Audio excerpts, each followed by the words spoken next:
Halo, apa kabar? Senang sekali saya Dera Sagita kembali bersama Anda dalam Selebriti. Ups, bukan gosip tapi asik.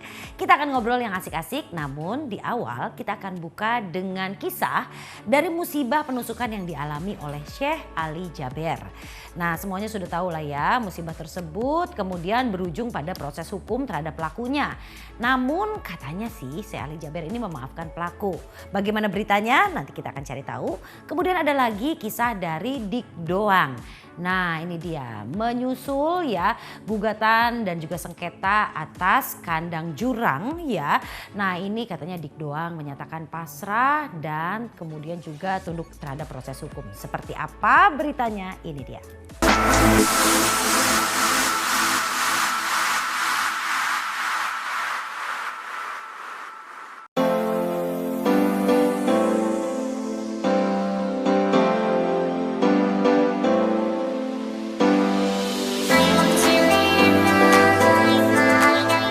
Kalau kita takut mati, dan sebenarnya rasa trauma itu tidak akan menundurkan kematian. Ya, kalau rasa takut, ada rasa takut sebagai manusia.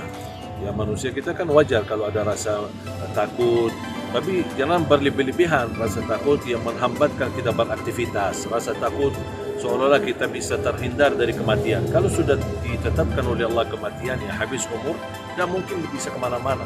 Makanya saya santai, saya jalan beraktivitas. Alhamdulillah diberikan oleh Allah keselamatan, dan ini ujian menjadi pelajaran. Tinggal hanya meningkatkan waspada aja. Waspada untuk ke depan menjadi lebih baik dan demi melancarkan dakwah. Saya orangnya netral. Tidak pernah menimbulkan permusuhan. Tidak pernah saya punya perasaan yang tidak enak sama orang atau apalagi menyakiti orang lain. Selalu saya berusaha menjaga.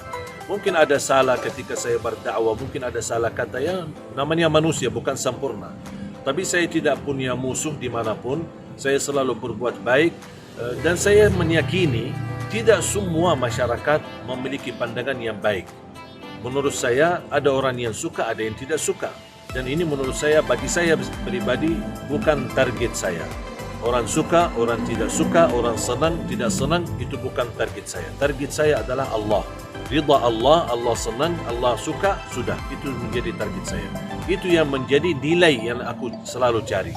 Tapi kalau manusia, tidak mungkin. Dan harus kita percaya dan yakini. Tidak akan mungkin semua manusia bersatu menyukai satu orang. Ada yang suka, ada yang tidak suka. Mohon maaf, bukan sama saya aja. Sama Rasulullah terjadi begitu. Sama Allah sendiri, ada yang suka, ada yang tidak suka. Makanya kita harus belajar. Jangan berharap nilai manusia. Yang kita selalu harap adalah ridha Allah SWT dan apa kata Allah SWT. Dan harus kita fahami masalah memaafkan secara pribadi, saya tidak ada tuntunan apa-apa, tuduhan apa-apa. Yang saya harap hanya secara hukum tetap diteruskan dan disungguh-sungguhkan. Dan itu prinsip Rasulullah SAW, ketika bisa kita memaafkan, tapi secara hukum tetap diperlakukan. Artinya, saya tidak punya wewenang untuk ikut campur masalah hukum. Apa yang ditentukan dari segi hukum, saya tidak ikut campur, saya pasrah. Tapi secara pribadi, saya justru mendoakan semoga Allah ampuni. Maka mudah-mudahan Allah anugerahkan dari keturunan beliau, mudah-mudahan menjadi banyak penghafal Al-Quran untuk Indonesia. Jadi kita harus belajar saling memaafkan. Tapi harus kita bedakan kata memaafkan orang, jangan dicampurkan dengan hukum. Mohon maaf kalau kita semua orang yang bersalah, kita maafkan semua dan tidak dijalankan hukum. Berarti buat apa ada penjara, buat apa ada polisi, buat apa ada hukum. Makanya kita harus tegakkan hukum ini supaya betul-betul menjadi pelajaran bagi orang lain dan juga bisa menyadarkan semua pihak untuk bagaimana kita harus waspada, termasuk ulama dan para dai kita. Saya secara pribadi tidak pernah minta. Saya tidak pernah minta. Tapi saya harap pertama para dai, para ulama tetap waspada kemanapun. Kalau bisa jangan beraktivitas sendirian, kemanapun sendirian jangan. Kalau bisa bersama keluarga atau bersama rombongan. Kalau ada kegiatan dakwah, tolong bersinergi dengan aparat kepolisian supaya mereka bisa menjaga keamanan. Mudah-mudahan semuanya kita insya Allah selalu dalam lindungan Allah Subhanahu wa Ta'ala. Amin. Terima kasih.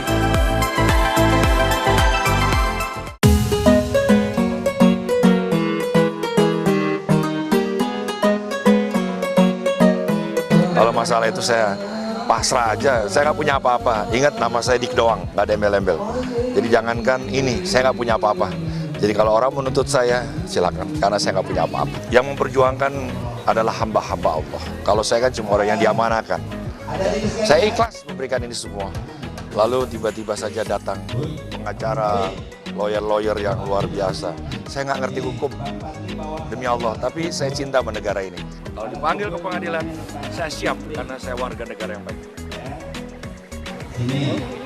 Thank you ya, teman-teman. Terima kasih banyak ya.